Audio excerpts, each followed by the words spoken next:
Id-deputat nazzjonalista Beppe Fenekadami iddefenda l-aġir tiegħu l-menta dwar ibnu fl-istess ħin li prova jgħid li m'għandux dettalji.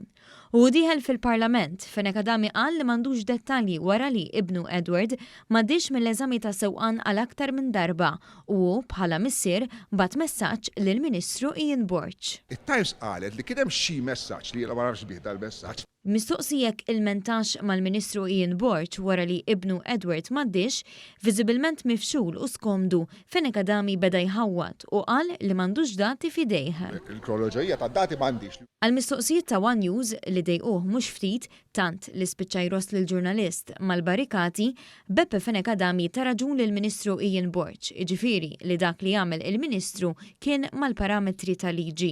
Iżda fil-Partit Nazzjonalista jeżistu double standards fejn naħa qed tipprova tgiddeb il-fatt li anke kitbet dwar Times, jiġifieri li Beppe Fenekadami kellem lill-Ministru Ian Borch dwar ibnu u fuq naħa oħra l-istess Partit Nazzjonalista qed jgħid li Fenekadami ma għamel xejn ħażin.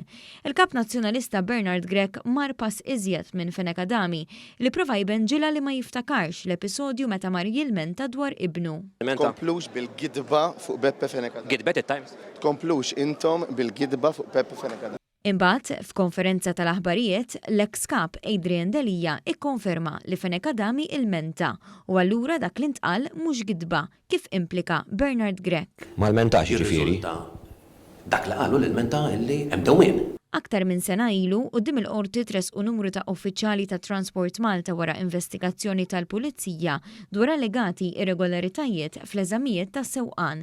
It-Times il-ħadd imbagħad irrapportat dwar il-menti minn diversi ċittadini b'mod partikolari dwar dewmien u dati tal-eżamijiet tas sewqan.